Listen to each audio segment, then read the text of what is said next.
Sri Gurudeve Name, Adgure Name, Jadgure Name, Sadgure Name, Sri Gurudeve Name.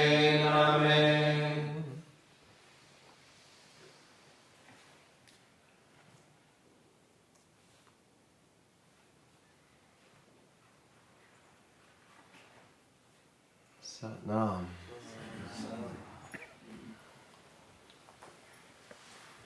So this has been a massive data download these several days.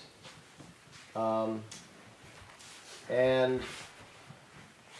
what I want to do is, first I want to just sort of recap the process in a couple of simple illustrations. And then we'll just go through a summary of the whole process. First of all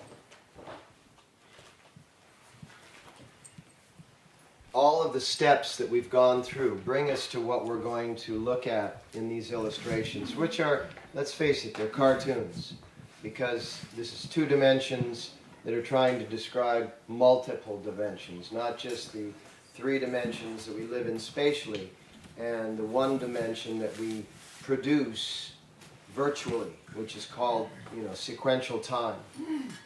But what we are all literally doing in this room at this moment, with all that we have gone through, all that we have learned, the various layers of consciousness, what we are all doing in this room at this time is we are viewing unstructured data. What are we viewing? Unstructured data. And inside of your brain, you're using your sensory perceptors to filter through your consciousness, your observation, and you're structuring the data according to the needs of this lifetime. So what are we doing? We're viewing the unstructured data, and then what are we doing with that unstructured? We're structuring it according to the needs of this incarnation. You're structuring me, I'm structuring you, we're structuring each other, we're structuring Camp Raj Yoga, we're structuring the unstructured data field. And that's why yogis and mystics for tens of thousands of years have referred to this as Maya. It's basically a palette on which you paint the story of the current moment of your life. And then you act and react with that story.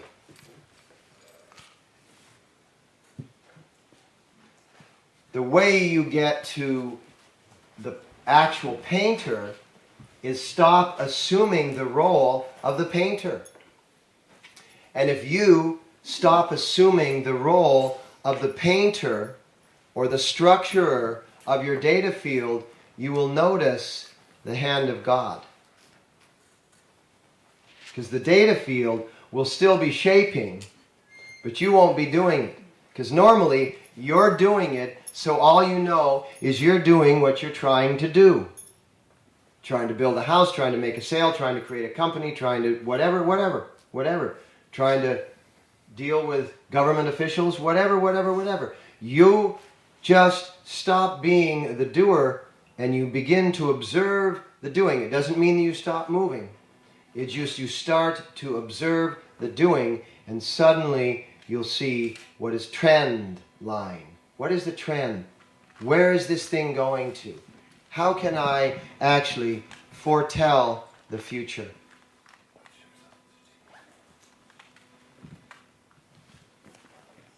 So what do you use to create this structured data? Well, it's called a synthesized view.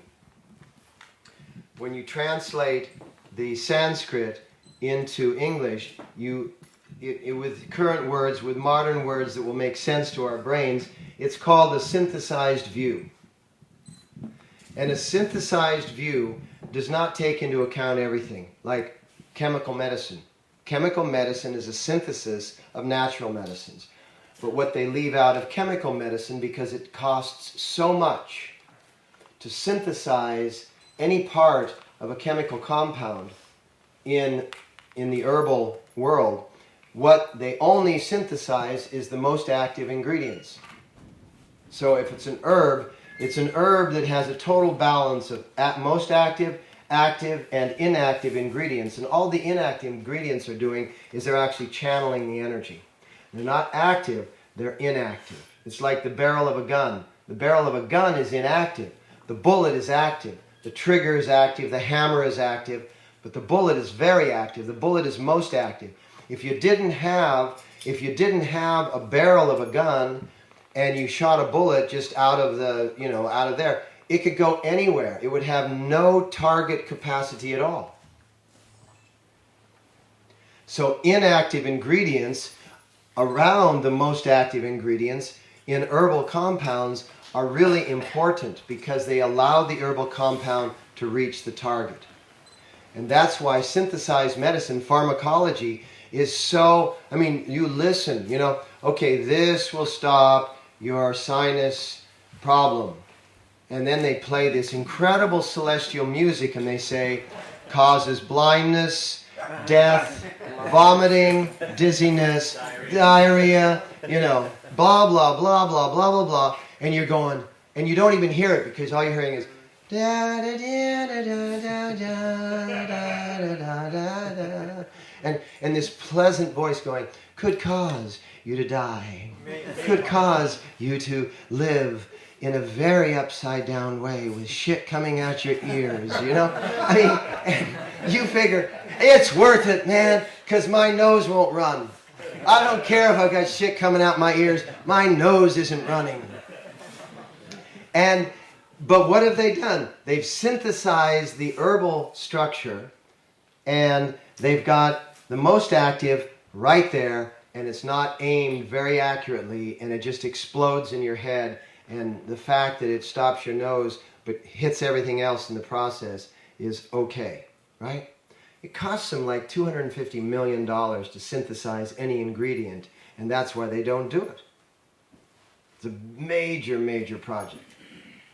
So, the reason I bring this up is not to downgrade pharmacology. The reason I bring this up is because this is how you view the world. You view the most active ingredients of what's going on in your world. The subtleties is where the realities are. The subtleties are what are holding the target of the most accurate ingredient. Why, as we were speaking yesterday, why is that person in your life such a dick? Why is that person in your life such an asshole? All the time that person in your life is such an asshole. That's because all you're focused on is the most active ingredient. If you were to focus on the whole compound, not have a synthesized view, but to have an actual view, you would find that this unstructured data field of that person in your world can actually be constructed in many different ways. If you just construct with the most active ingredient, pure dick. That's it. But if you get all of the other components, you can say, wow. And you go, yeah, within that dickhead are some views of myself that are really, really compelling. And you sit with that. And you sit with that person. And you have lunch or you have a meal with them. And they're still a dickhead. But they're expressing and explaining parts of your character that if you just focus on the active ingredient, you completely miss. Completely miss. We could have Yogi Bhajan speaking to us in this room, and right next to Yogi Bhajan, a Harley. A Harley in neutral or with the clutch pulled in, and the engine revving. Yogi Bhajan could be teaching us the secret to the greatest wealth formula in the cosmos. Would we be able to hear it? What would be the dominant active ingredient in the room? So that's an extreme example of what some of these inactive or less active ingredients are in the picture that you have created, because you painted the dickhead in your existence for a reason. Now, don't disown the reason. Don't disown the reason. One of the pieces of most active ingredient that's really, really big in our lives is pain. Physical pain, emotional pain, psychological pain. What do we do in our survival mode? How do we react to pain? Pills. And why do we use pills? Or why do we do anything that has that same nature? What are we trying to do? Avoid it. We're trying to get away from pain, aren't we? We're trying to avoid it, yes? Yes. Right? And if you avoid it, it's got to come back to you in some other form. It's got to come back to you in some other form, because what is that pain? What is that pain? That pain is you. Yogi Bhajan once said, pain is like the horse and the stick and the carrot. No matter where that horse goes, there's that carrot sitting out in front of it. No matter where that horse goes, there that carrot is sitting out in front of it. Yogi Bhajan said, if I was the horse, I would take that stick and I would find a tree. And I would ram that stick into that tree and break that stick and have that carrot.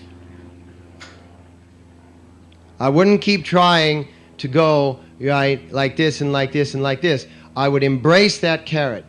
Embracing the pain gives to you what you were afraid of, which is the most active ingredient in that pain, which is the sensation of friction, very, very high energy friction. And also, but this is where the nourishment is, the inactive ingredients of that pain and the less active ingredients of that pain. So, how have you constructed your world, right? It's your story. You're still telling it. How is your story going? Some days good, some days less good. When we all introduced ourselves at the beginning of this camp, we said some things about what was going on in our world. If you were to go around and realize that these are the things that everybody said, right, that are going on in their world, well, then the question back is, how's that doing for you? How's that painting of how you are, how's that painting doing for you? And you say, well, you know, this is good, and this is good, and this is not so good, and this is good, and this is not so good. Is the not so good less important to you than the so good? No. According to what we've learned, is the not so good less important? No.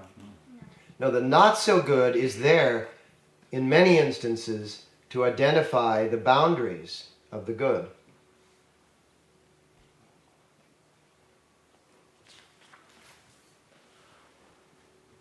And this time wave that we use to pass through the events, to pass through the relations, to pass through the circumstances in our world is just experiencing.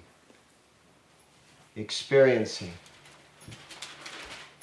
So the time wave that we create, that moves through space matter, conscious observation, and we go through in the physical spectrum of earth, water, fire, air, and ether, allows us to experience this.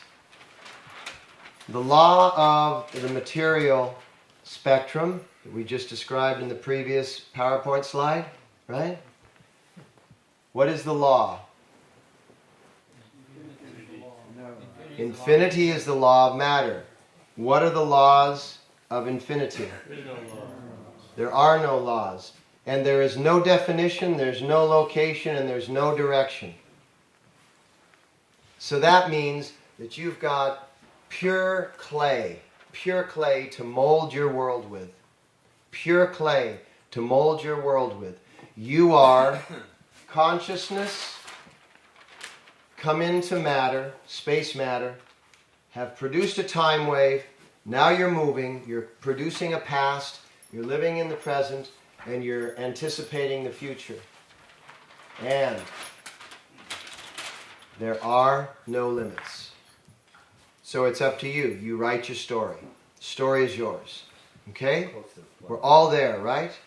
And we got to a place just before lunch where we were there and we were clearing some things, because when you're there, when you get this new land, this new infinite land, there's some boulders on it, right? There's some trees in the wrong place. There are some things going on in that land, and if you want to build a 2-story lodge, then you have to deal. But your world has all kinds of people in it, right? All kinds of, they have dickheads and jerks and idiots and assholes and, you know, beautiful this and beautiful that. They've got distractors and attractors. Is that right?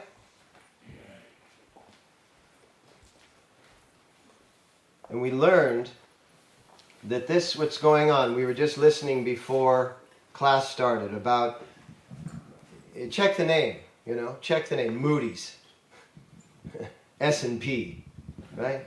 Standard and Poor, right? I mean, you know, that's like Madoff, right? There's a clue in names, you know, Moody. You got Moody setting your standard and poor, right? There's standard and then there's poor, right? These are rating companies, credit rating companies. And so the U.S.'s credit just got downgraded and the world is going, oh my God, oh my God, oh my God, right? Yeah, yeah. It's like Y2K, yeah, to a double A plus, down from triple A. I've ignored it. Double A plus. Oh no, oh no. That bird just landed out there, just took a shit, man, just went, oh God, I'm not flying south of the border ever again. Steve Rowley, man. No, much ado about nothing. Much ado about nothing.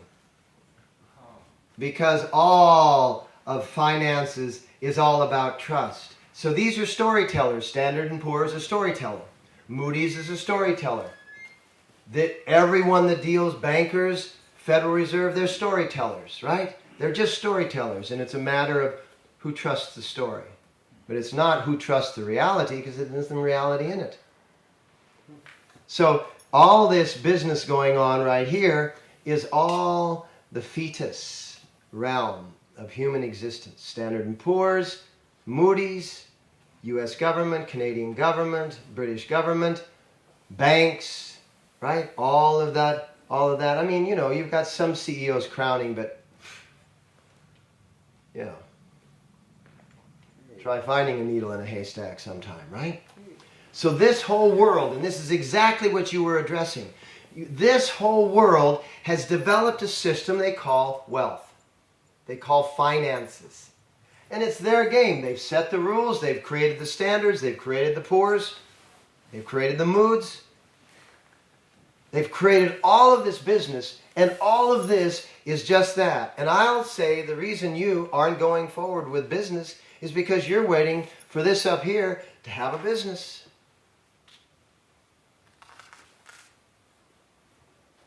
A game changer. A new game in town requires a new ball. Requires a new purpose of the game. The purpose of the financial game was originally trust. Now it's greed. So this game has gone south. We're not much good at playing in this game. So we have to create a new game, right? We have to create a new game. What you burnt in the fire last night stood out in my head. What you burnt in the fire last night said to me, wow, we're ready for that new game. create wealth up here. A whole new form of wealth. Argentina did that. On the physical plane, Argentina did that. They collapsed in the 90s. In the mid to late 90s, they collapsed. They defaulted. Their Standard & Poor's went to like D-. They flunked Standard & Poor's. They just says, we're not going to pay it. And for a little while, they went on an incredible barter program. And then they reconstructed their economy off the grid. Off the grid. And now they're one of the wealthiest and most prosperous nations in all of South America. Because they set their own rules. They created a new economy. What they did was they forgave their debt even though their creditors didn't. And he says, oh, don't worry, we're not going to pay you back. You know all that stuff that you stole from us and then just sort of gave us credit because of it? Consider it a done deal, right? We signed off on that. And the whole world went, oh! And nothing happened. The birds still fly in Argentina. Cats still meow, dogs still bark. People still eat lunch in cafes under the sun.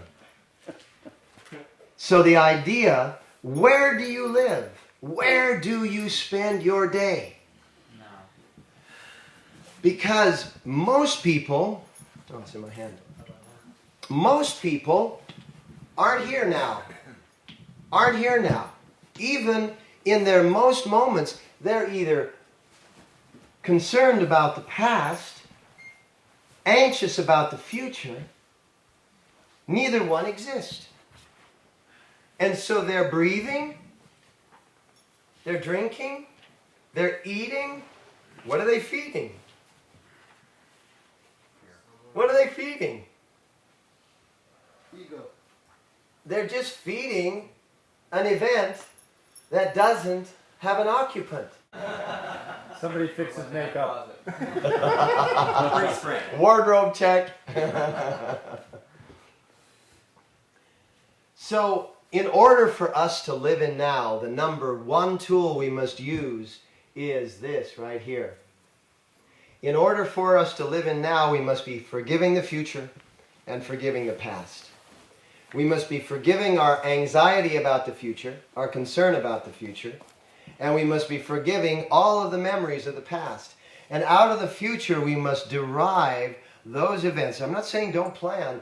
Out of the future, we must derive those events that are going to be on the path to our destination, our chosen destination, our destiny. And out of the past, we have to derive those values, those virtues that gave us strength in amongst all the things for which we feel guilty, for which we feel pain, for which we feel regret, all of those things which do not give us virtues and values, but supported the events of gaining those virtues and values. So we acknowledge, we embrace the guilt and the doubt and the fear and the concern and all those things from the past. We just embrace them, we hug them, and out of the midst of that comes the essence of what they were delivering to us. What they were delivering to us. Just exactly like Guru Arjan said in the, was it the Shabad this morning, yes? Baltej was saying what really struck me, and I'd never heard that phrase quite like that, but he used the word entitled. Guru Arjan was entitled to have that experience of that 5 long days and nights, right? Whoa, I'm entitled to have this pain. Wow, now that's a man of God, huh? Right? Yes? Yes. How do we get forward? And you let go of it. See, for example, you just interrupted me. If I'm going around now and I'm looking at you like, that guy interrupts me. You interrupted me the other day too, you know that? I bet you have a habit of interrupting people a lot. See what happens, right? I am now creating and this was all just a joke. I mean, we have a great relationship. I was just creating the new parietal lobe information now, okay? Parietal lobe information, and I'm a gossip. I'm a slanderer. So I start going around, yeah, you don't know, you didn't hear it? Let me tell you about it, right? You missed it? I'll fix it, right? So, now all of a sudden, there's this whole persona.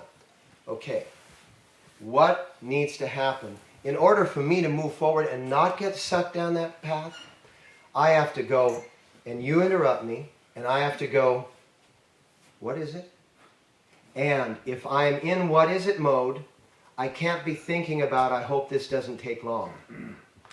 Because if I'm thinking about, I hope this doesn't take long, then you're going to sense it, not on a cognitive level, but in an unconscious level, you're going to sense that I'm not actually getting what you're delivering, so it's going to take longer to deliver it.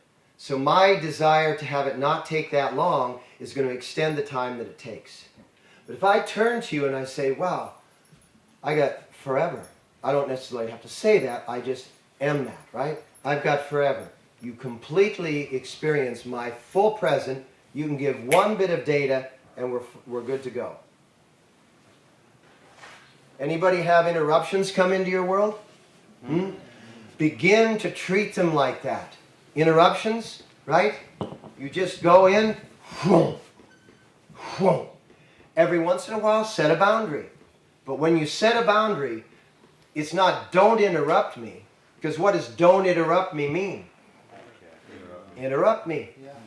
Right? Yeah. And so what you do is you go, you engage the interruption, you say, I really want, and you do, you feel that, I really want what you're going to give me. It's going to come later. Right now, I'm doing what I'm doing. And I'll probably not be doing what I'm doing at this time. Let's get together. Right? Boom. You got that engagement. That person feels connected. That person was sent by you to interrupt you. To give you the capacity to handle the interruption or to set a boundary. And if you set a boundary, you must do it with that same infinite grace. If you take in that interruption, you must do it with infinite grace. Meaning that you fully engage. And in that way, you release, for number one, in that way, you're not producing new events. Because these are karmic events that you're attached to, right? These are karmic events. And these are karmic pre-events, right? That you're concerning about, right? Which will manifest if your concern is accurate. So what you want to do for this is you literally go through, you meditate, like we've been doing. I mean, in this meditation that we just did before lunch, followed by the Kriya out of man to man, this was a powerful event. Then you guys were going through, we guys, there's no you and me, we guys were going through so many incarnations, so many generations, so many iterations. I mean, it's just like on and on and on. And basically, what we were doing at the most powerful moments of our meditation was we were becoming at our center. And then instead of going through individual events, we were just massively forgiving events. Massively forgiving events. And as we massively forgave, we brought ourselves to presence or presense. Because the senses are there to engage the difference. The presense is there before the sense to engage the union, the yoga.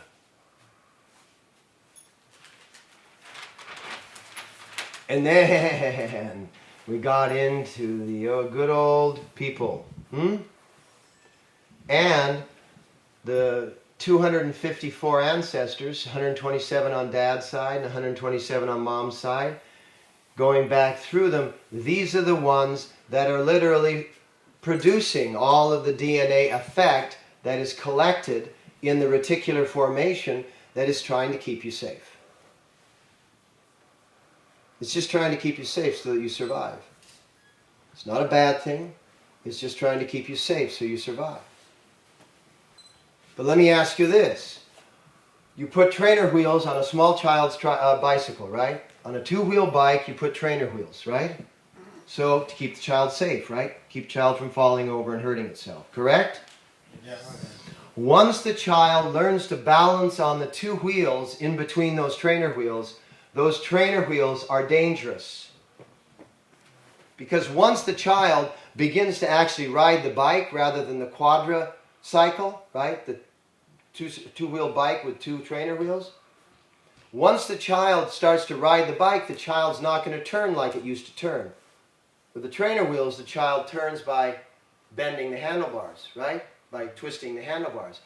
But on a bicycle, the child turns by leaning. What happens when you lean on trainer wheels? They flip you.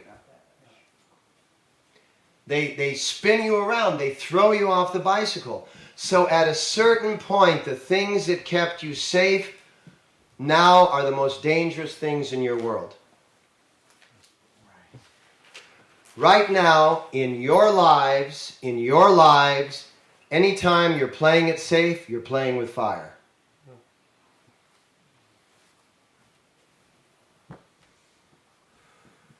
So that means now you don't have a choice. You're like the frog. Do you know how the frog starts out as a fish? Pollywog? Tadpole? Do you know that it doesn't make a conscious decision to go from breathing water to breathing air? Do you know what happens? The gills begin to deteriorate.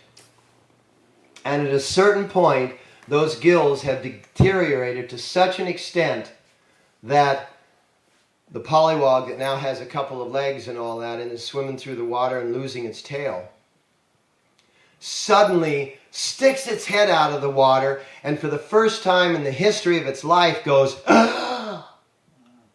and opens up the lungs.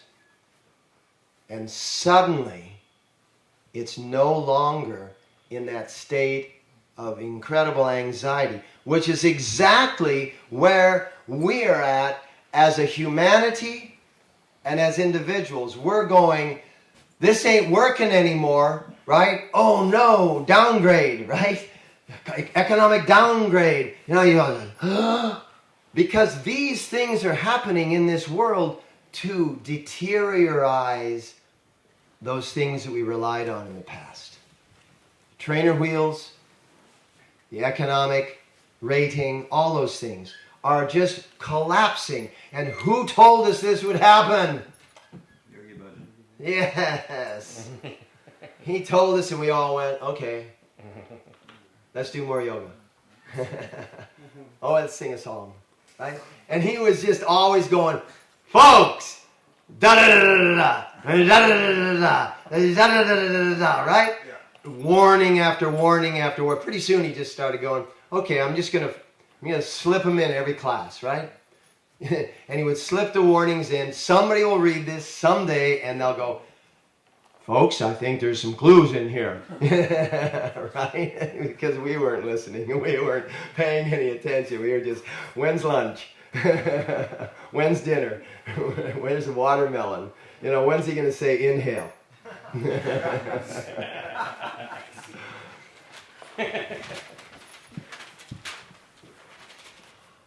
The key to us as male Homo sapiens sapiens, the key to the male Homo sapiens sapien is consistency. We're wired for consistency. When we're inconsistent, we go against our wiring. When we go against our wiring, we create massive physical, emotional, and psychological challenges. Consistency, consistency, consistency, consistency, consistency. How many are leaving here? They're going to be making an absolute pledge, as many of you in the fire last night, that spiritual daily practice is consistent in my life. Raise your hand. Say, I am. I am. Try it again. I am. Consistent with my daily practice. And if I miss a day, I will forgive myself. And then do it the next day. Double. I'll become double trouble. And Baltej Singh says that missing a day is not going to happen. So, what if it does? Even though it's not going to happen, what if it does? Forgive yourself. Yay. Right. Because you're forgiving yourself gives you from yesterday, which you didn't do a sadhana, right? I mean, this is just a for instance. This doesn't pertain to anyone in this room, of course. But if you're talking to someone, you might want to mention this, right? If you miss a day, and you're all wound up about the day I missed, the day I missed, the day I missed, the day I missed, the day I missed, the day I missed, the day I missed, how much of you is missing from now? Lots. Lots. And some people think guilt heals. Yogi Bhajan said, there's only, if there is any sin at all on earth, there's only one. Feeling guilty about anything. And lo and behold, someone in the back of the room raised their hand and said, what if you killed someone? And he looked back and said, don't do it again. But don't feel guilty about the one that you did. Because guilt blocks the lesson. It's a way of you sucking your thumb and thinking you're going to get mother's milk. As a child, why is the baby sucking his thumb, her thumb? Because they're trying to get some milk. They found this thing in their crib. My God, who put this? It's a straw. It's a straw connected to my mother. Let me try it out. Right? For the first 3 to 6 months of you in the crib, 3 to 4.5 months of you in the crib, you don't know your hands and legs belong to you. They're just wandering around in this crib. And you're going, man, this is one crowded house. You know, there's like 5 of me in this crib. You know, can't they afford 5 cribs? You know? It's like quintuplets, right? And then every once in a while, one of the hands will gouge you and you go, sit! And you try to tell your mom there's this guy in the crib with you that just punched you, you know?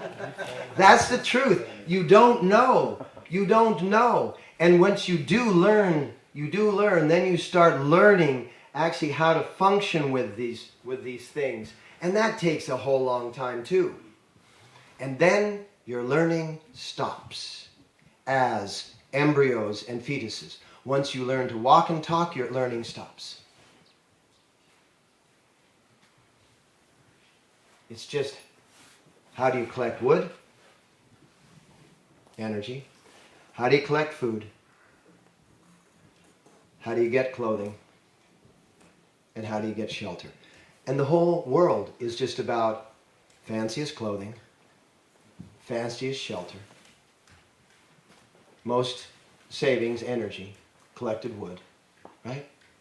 And eating ridiculous tongue-formed, right? Tongue-formed food. Things that just feed the taste. The whole world is that, and you're not, and that's the whole world because 86.7% of this planet is in that game by design. They're doing what they're supposed to be doing. That's the total game, and that teaches them everything they need to know in the lifetimes that they're going through. So can you get hands off now? And this reiterates the fact that we create our own economy. The one thing that Yogi Bhajan did not do was go to the bank.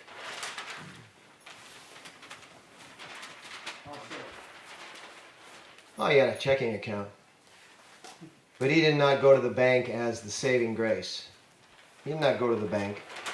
He said, we create our own economy. That's why we created these businesses, was to have businesses for these people to produce with, to grow with, to learn from, to prosper with, to produce for the entire all of us, to build Camparaj yogs everywhere, right?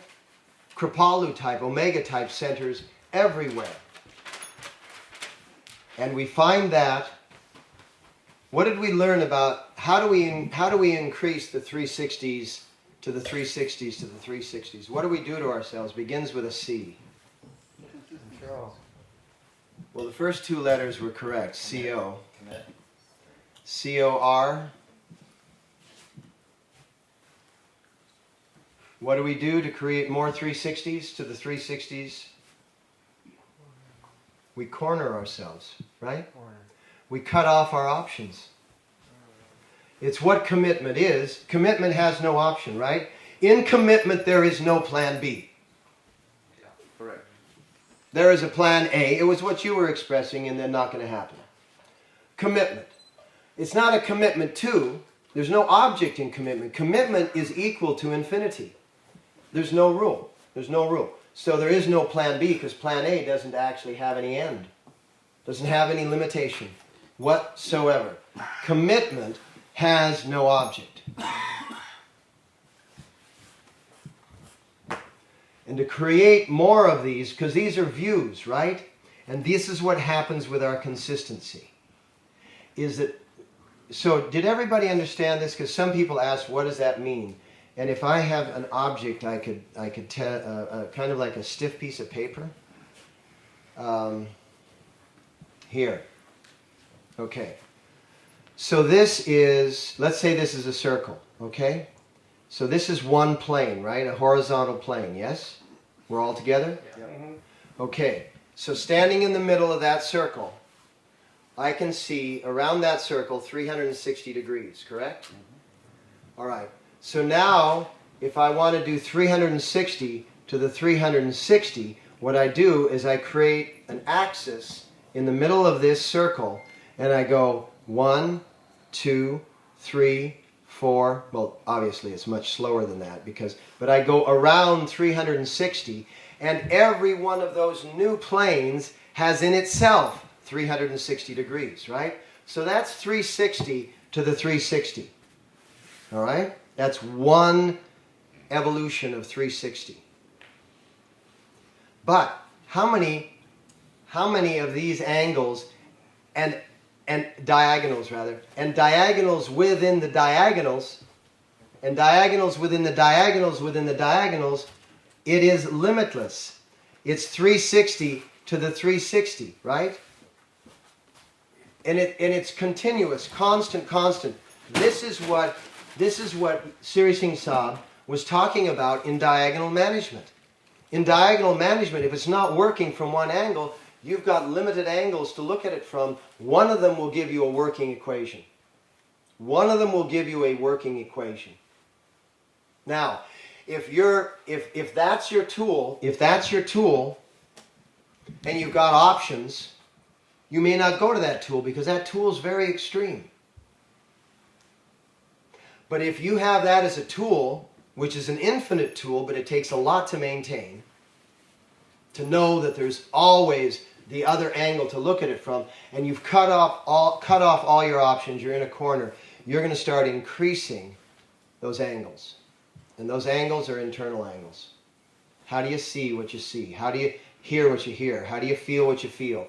How do you receive the information that you're receiving? And that is all about observation, perception, which is the angle of observation, and limiting the need to be right and the fear of mistakes. What are mistakes? They're experiences. What else? Opportunities. What else? Lessons. What else? Successes. They are successes, aren't they? Because mistakes, you make enough mistakes, and the success is right there. What does Thomas Edison, who created the electric light bulb, said when he was asked by a journalist? How many combinations have you tried before tungsten and the vacuum, right? Which is what worked ultimately in the incandescent light. He said probably 10,000 combinations. And the journalist said, you've tried 10,000 things and you still think this is going to work? You've had 10,000 errors and you still think this is going to work? He says, I haven't had 10,000 errors. I'm 10,000 times closer to finding what works. And that's how you have to look at your mistakes. Your mistakes, right? No guilt, no that. Boom, now. Because what was the ultimate need for that capital, right? The ultimate need for that capital doesn't even exist within your frame of reference because it was to come, yes? But now, when that capital comes back, it has to. Has to.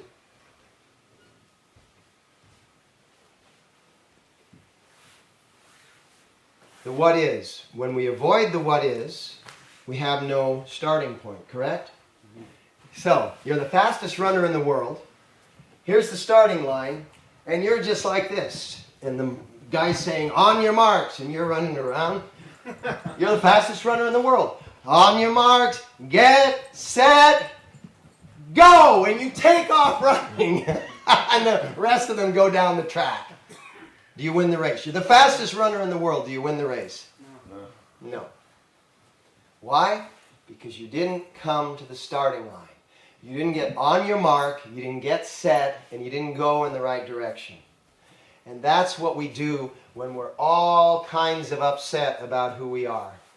You brought up a great point. I don't know when it was, but you brought up a great point. You said something about, I was at the fire, I'm not going to be living for others. Remember that? That's such a common error. I mean, burning it in a fire at your age was 23. Try 46, try 96. You know, most people die with that on their to-do list, right? And everybody goes, what should we do with his to-do list? Put it in the pyre. You can't do it now.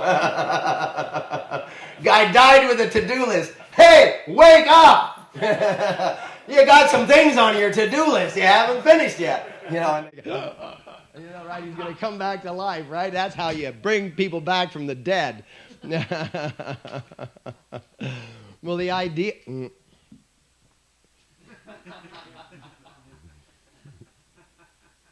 minutes total left.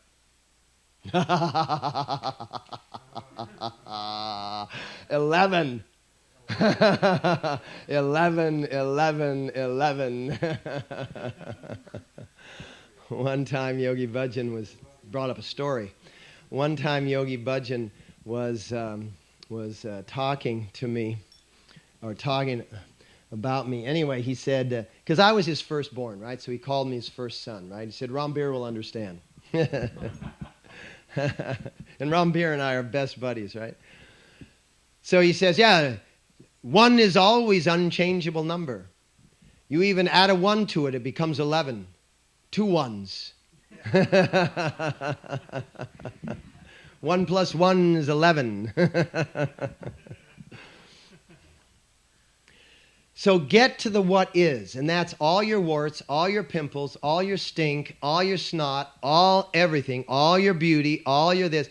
But don't just go, just the beauty, just the beauty, just the beauty, because that's not the what is. The what is everything, including all your insecurities, all that. Get to the what is, and then completely and absolutely trust the what is to be. And the what is to be can be a short-term what is to be, can be a longer-term what is to be, can be a eventual. I liberate, enlighten. But try to get to liberation and enlightenment before you go to the pyre, because it would be so great for you to live in that liberated state and be a teacher, right? How many in here are going past 100? Raise your hand. Say, I am. I am. Going past 100. I am. Going past 100. I am. Going past 100. Okay. Now, full vitality, you know, we're not going to carry you, right? It's not like, okay, come on, drag that guy, man. We don't want none of that, you know? Commit to fit, all right? Commit to be fit. All right, 110. Raise your hand. Say, I am going past 110. I am going past 110. All right. Fit. Vital. Yes? Full accuracy, right? 120. I mean, Baba Siddhi-chan, 156, right? 120. I am. Come on. I am Going past. going past 120. 120. Fit. Vital. All live. All of my faculties. 130. I am going past 130. Can you imagine? We're like 131 and CNN can't get enough cameras because we're all over the place. There's this group of people and they're living forever. We gotta go interview them all. You know, and CNN is going around trying to locate us, right? I mean, you don't have to have an agent for that kind of press, right? It just comes to you, right? 140. Woo! Whew, that's a high altitude. I am gonna try. I know. All right, get a roommate for that guy, right?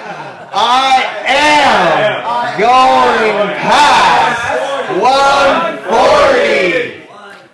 140. Wives included. Say it. Wives included. Kids, which wife? I'm not sure. Kids outlive us. Say it. Kids outlive us. For sure.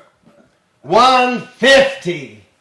Yeah. I am going past 150. Wives too. Wives too. Kids longer. Kids longer. Woo!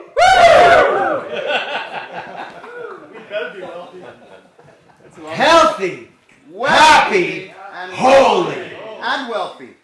Yeah, wealthy, healthy, happy. That's called three who.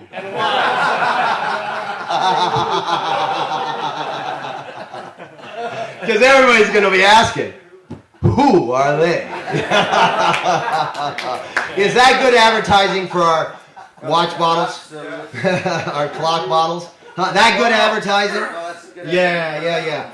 How do you guys do it? We drink water out of this so we can tell time. And that, time's been passing. And before we knew it, we were 150, you know? We just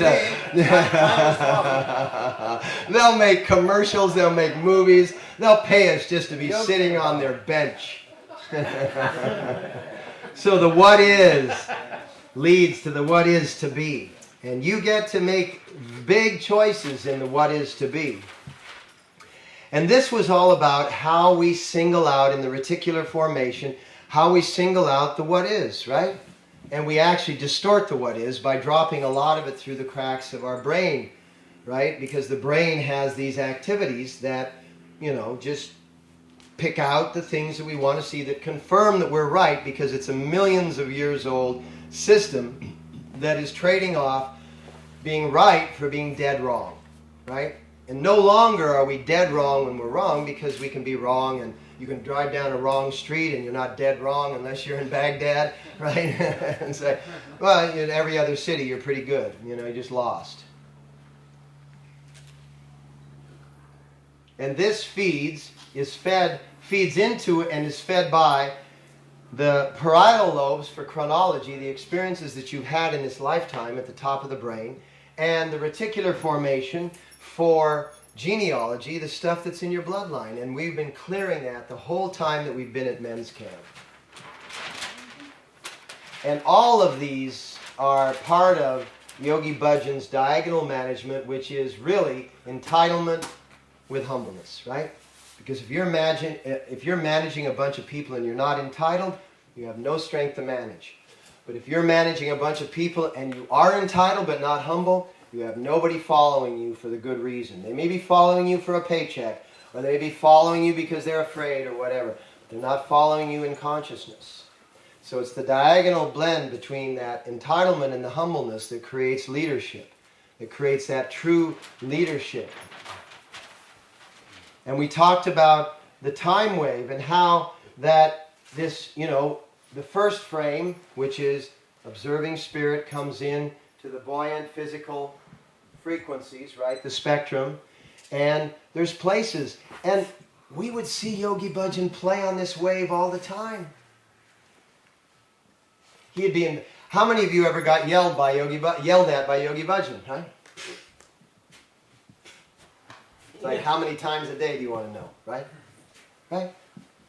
He would go into overwhelm. He would just experience the experience, and he would come back like a volcano. Say! Yes, sir.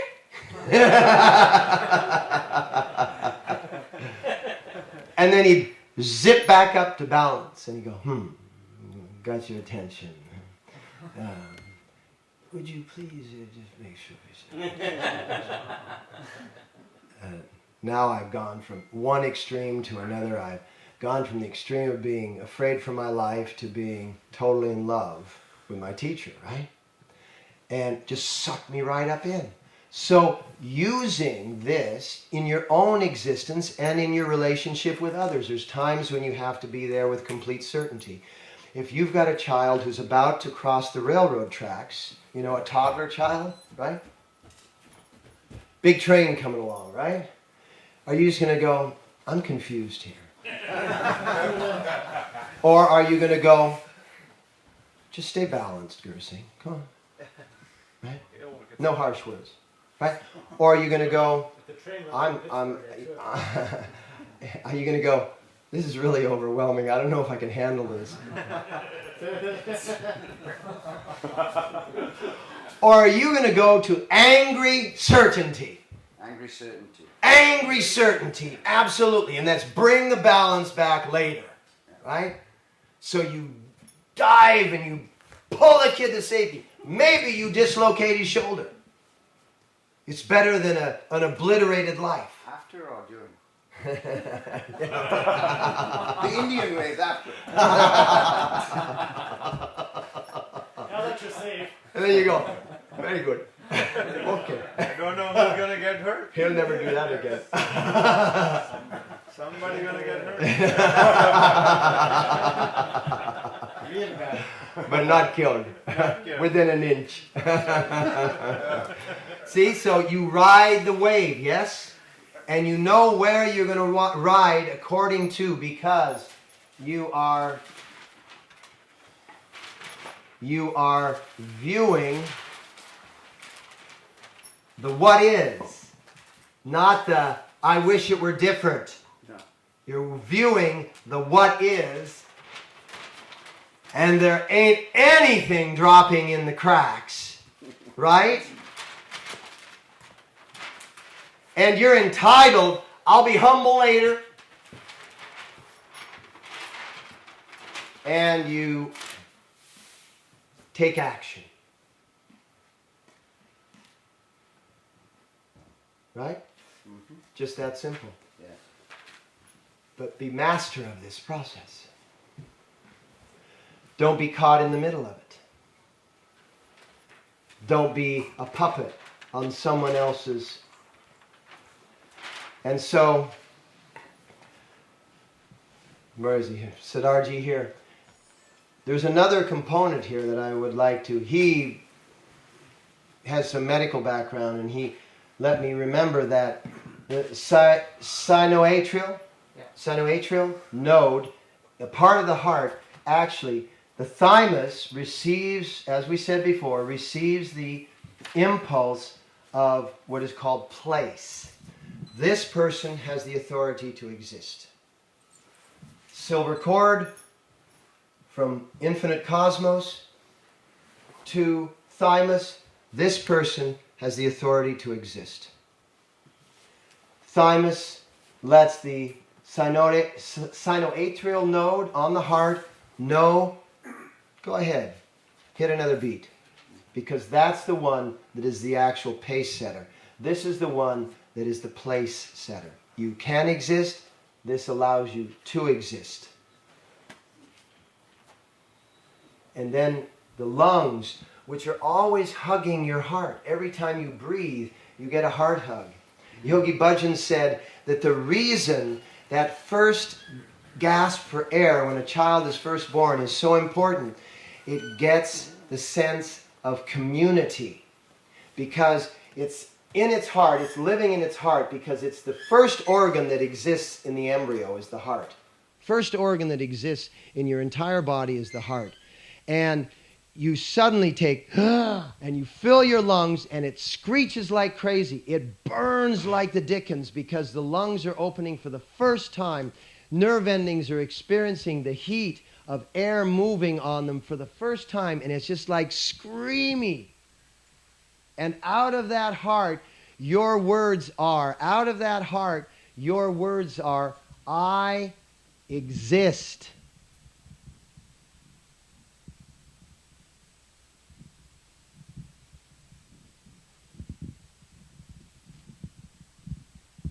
Well, we'll have to edit out this noise.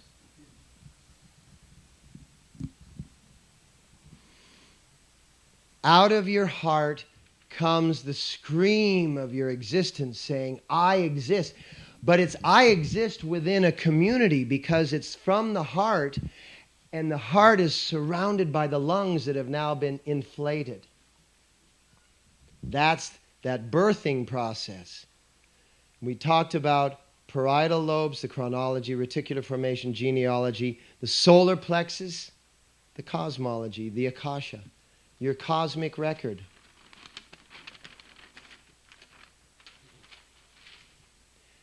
And we just went through this one, which gives us this one. Yogi Bhajan drew a picture once, and he said, this is what you look like to me.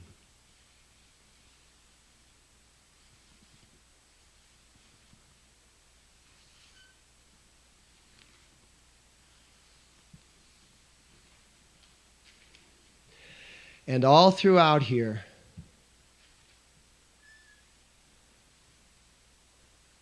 are the thought forms that you have lined up to come to you. And he said, if you want to change the shape of the water in a glass, how do you do it?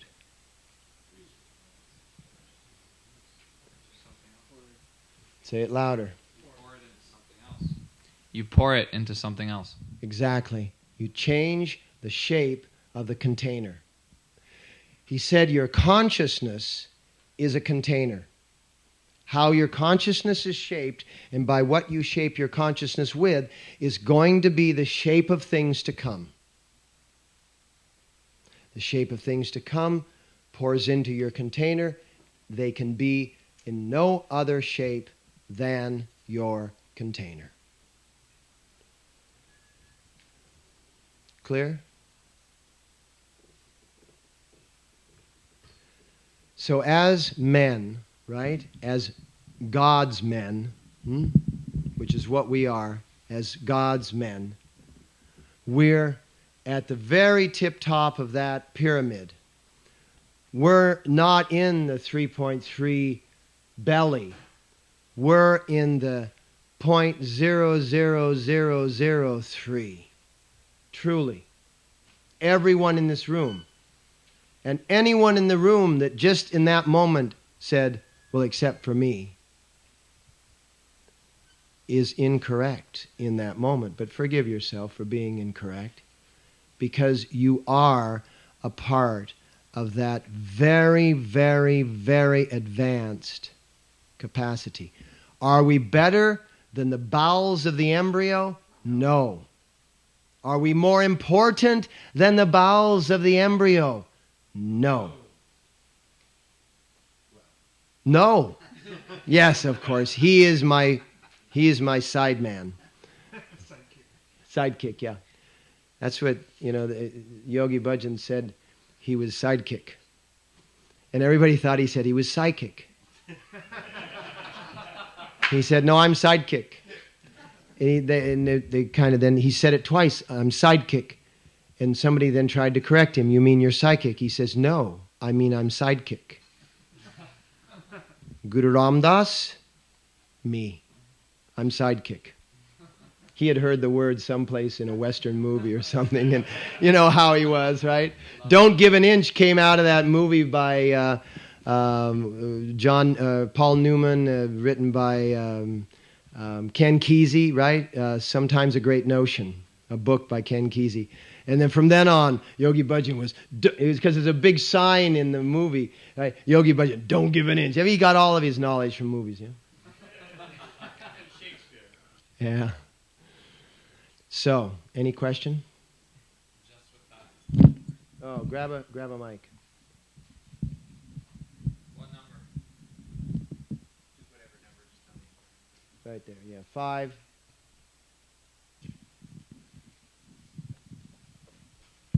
Just with the water analogy of the consciousness made me, I just wanted to clarify this for my own sake and everyone else's. Yeah. Everybody has the same question.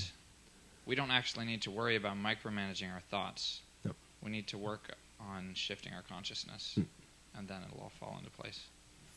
Give him a hand. Absolutely. Who else has a quick question? Come to the mic. Mikey.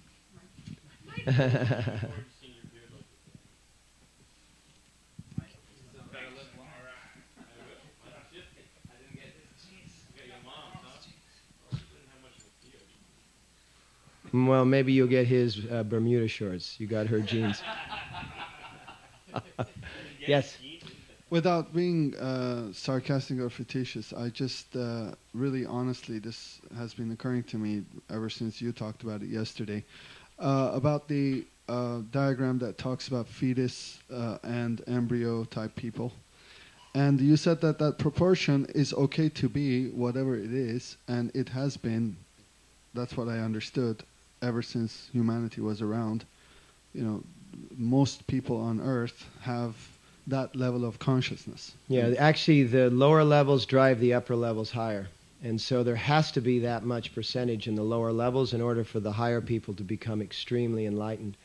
And so it's a very selfish situation that we who have a higher frequency require that many. And there's so many now that are of a higher frequency all throughout the cosmos. When a planet gets chosen to move people through, and it takes like a 15 billion year physical process to move souls through the process, it has to go in that arrangement. It has to go in that quantity. It's like hydraulics. Yogi Bhajan literally talked about this in the case of hydraulics. Remember, he always talked about hydraulics with the bandhas, the locks, right? And how you move the energy, the fluids and the energies through your spine. Well, we require 2/3 to be in the embryo stage to really be messing things up, so that it creates an incredible need, and we need the fetuses to be completely messing with the embryos, right, to make it even more profound, because they're destroying everything for everyone. So we need these ratios. So what is the goal exactly? I mean, is the goal, if the goal is not... There's no goal in that. No the goal is the total goal. If you look at the whole picture, what is the goal? Merge with the one. Merge with the one. Total enlightenment. And then sustain life under that enlightened state so that you pass it on, so that you actually become that teacher of teachers, passing it on through the system. Only goal. The goal for the embryos, completely messing up. The goal for us, in all that we're doing, one goal and one goal only. The re-merging of all vibration. I have to digest that. Thank you very much. Good, but it's a good mouthful, huh? He got it. Right. Let me just say one thing to that. From my understanding of Sri Singh Sahib... Give him a hand, by the way. Give him a hand for the question. My understanding of the Sri Singh Sahib's teachings, and from my experience of the Siddhi Guru Granth Sahib, is that what is the point of all this is that God is everything, right? And we are God. And there are countless souls.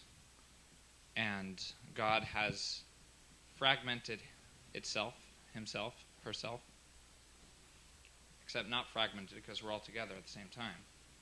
But with the point of creating the separation so we can go through this whole process to experience merging and reunion again.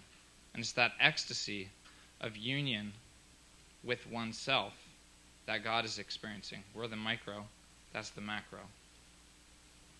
And so it's almost like God is everything.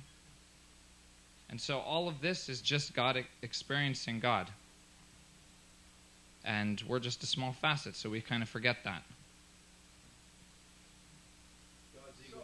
It's sort of like For the mic, Savik said God's ego trip. Thank you. Yeah. By the way, just so that we're real clear on this word soul and what it actually means, is that let's just say that, you know, we've got a horse over here. We've got you over here. That's you thinking about maybe riding the horse. Then we've got a butterfly over here. And we've got la cucaracha over here. Tell us about the cucaracha. Okay. And we've got soul, right? Right? We got soul that's got all four alive. Same soul. Same soul. Now, this one's thinking, I want to ride the horse, and I'm going to ride the horse to the store, and at the store I'm going to get milk, and at the milk I'm going to have this, or I'm going to get tofu, or I'm going to do this, and then I'm going to ride the horse over to the yoga class, and I'm going to blah, blah, blah, blah, blah, blah, blah. And the horse is thinking, good grass. Good grass. Good grass. And the butterfly is thinking, whoosh.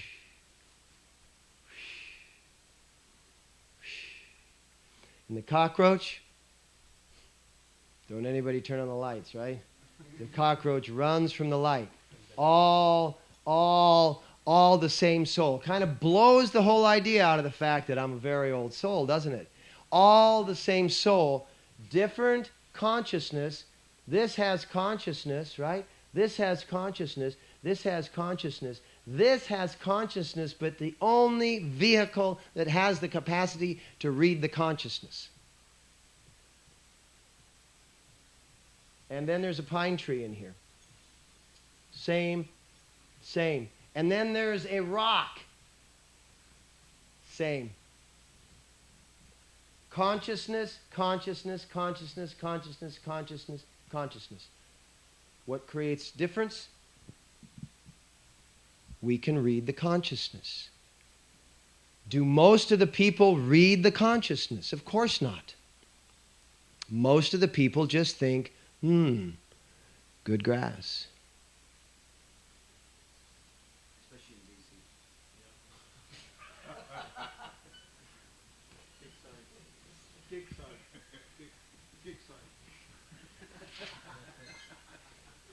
And are they thinking, good grass, because they're wrong?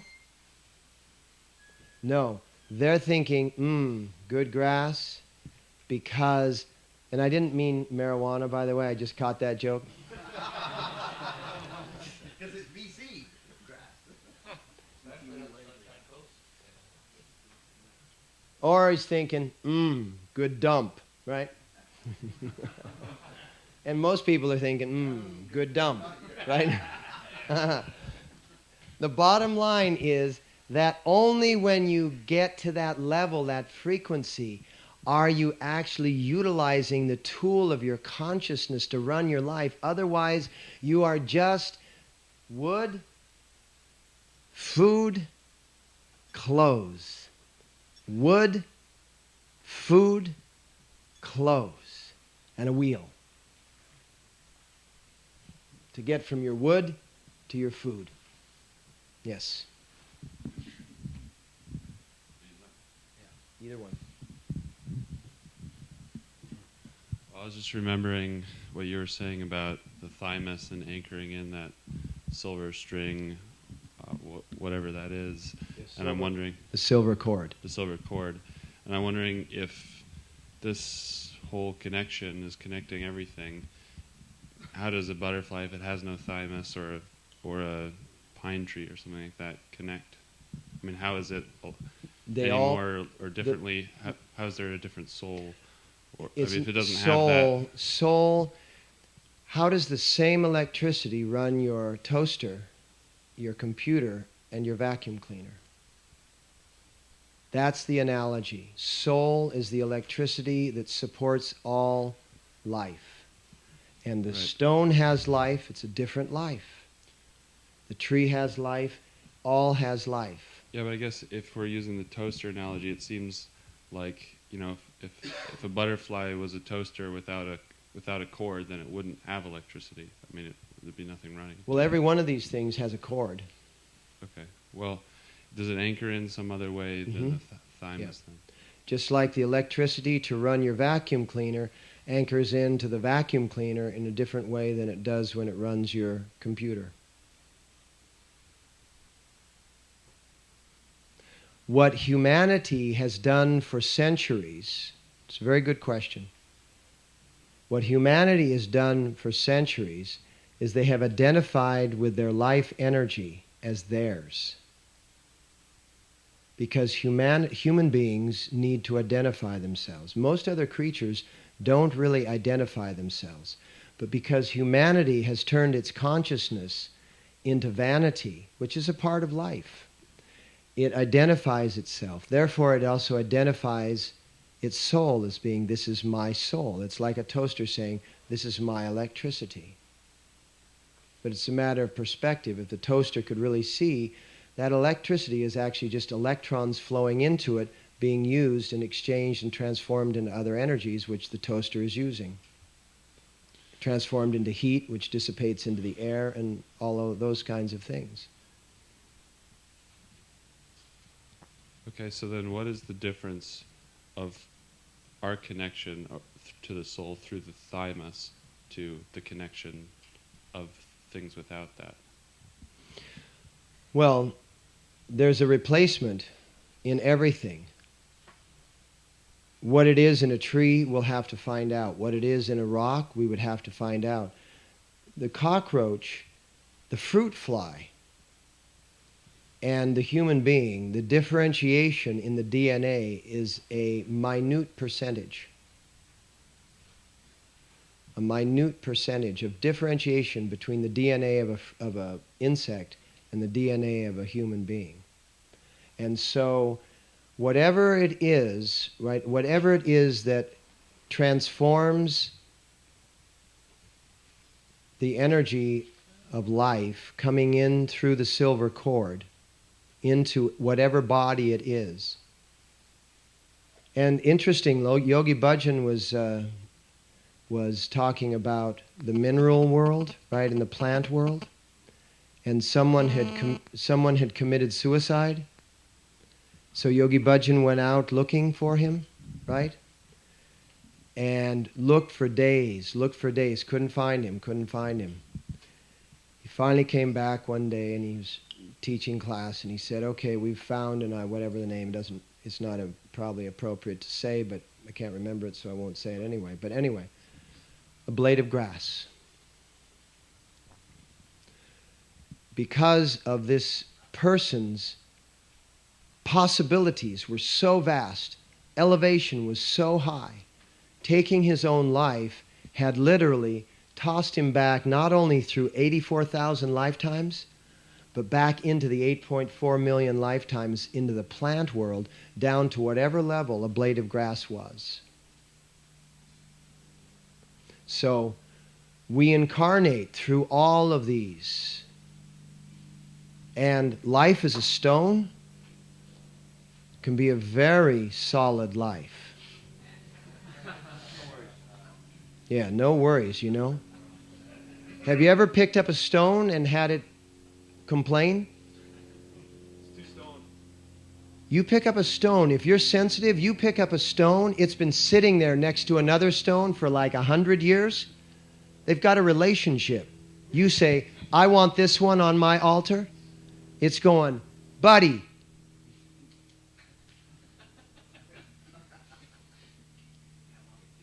Seriously real.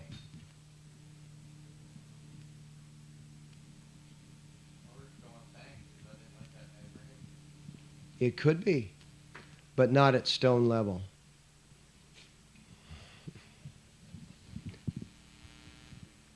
Did that make any sense?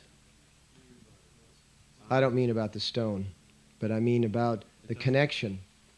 It doesn't quite make full sense to me yet. Then just sit with it. Yeah, because it will.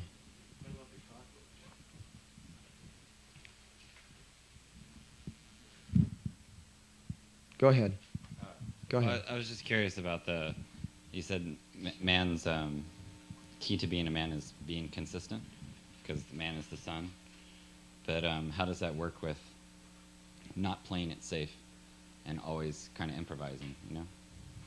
And you know what I mean, going through that time wave of confusion to certainty and back again to the balancing it out. Because it's not necessarily consistent. Other than that, it's consistent. When someone says to you, don't play it safe, it doesn't mean that they're saying to you, take the impossible risk. So you see both playing it safe, middle of the road, and impossible risk, which are the various extremes, right? Playing it safe is extreme here, impossible risk is extreme here, and the MOR, middle of the road, is right here, which is what Guru Nanak always said, right? That middle path, yeah? Yeah. So playing it safe is way over here, but over here is where the elevation is, where the evolution is. So it doesn't mean to go to the other extreme. It means to come back to the middle and be consistent in the middle. Consistently returning to the middle. Consistent in the middle, yes. Like, I mean, yeah, consistently testing out the outside boundary and then returning to the, in the end, returning to the, finding the middle. Returning to the middle. Finding the middle. Okay. Great. I just wanted to address what you were saying, because Yogi Ji said something that stuck in my head for a really long time, because it just made sense to me. Because I had the same sort of question in terms of, well, how come this dog who sees its owner and it's like, you know, really, it's like, you know, there's recognition and there's love and all of those things that are driven by that limbic brain that they've developed. And he said about us, he says, that's the uniqueness of the human. And why the angels stand in line is because that's your chip. He equated it to the computer. He says that's the uniqueness of your chip. So if you think like in the life of computers as they developed, originally, you know, they were not very sophisticated, and now there's all this stuff because the chips keep getting more and more sophisticated. He said for the human, the uniqueness of our chip is that we can be consciously conscious, aware of the awareness. That's how it struck with me. So I thought it might. Well, you do. Yep. So let's come in and be more of a circle up. We're going to continue the group discussion, but we're going to focus the group discussion around this idea of wealth at the top of the pyramid of consciousness, yes? Which will include health, because wealth at the top of the pyramid of consciousness does not allow us to become unconscious.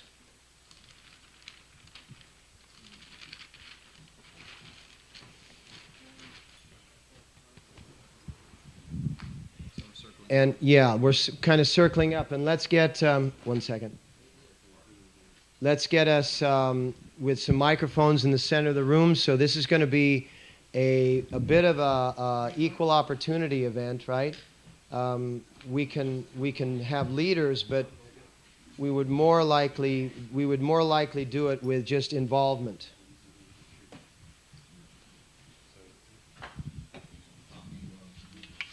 Yeah, the microphone is the talking club. Yes, you had a question. On the microphone? That's okay.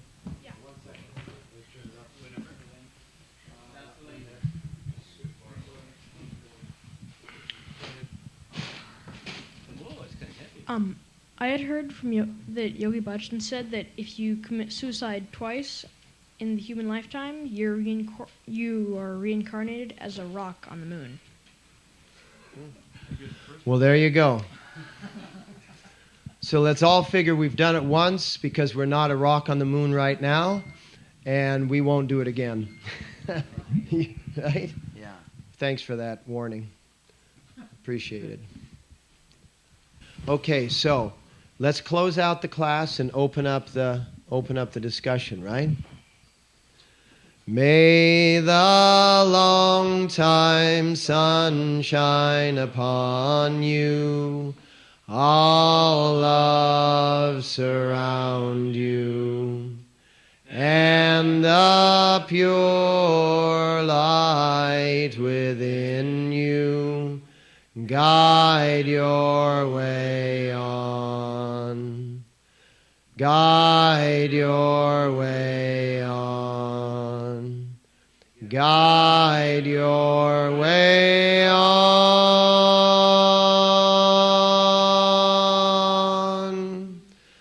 Sat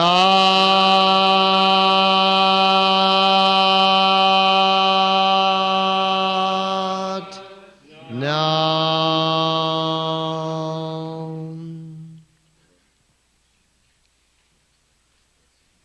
Sat Nam. And there you are, entitled, humble, entitled, humble, entitled, humble. Experience it. Experience it. Experience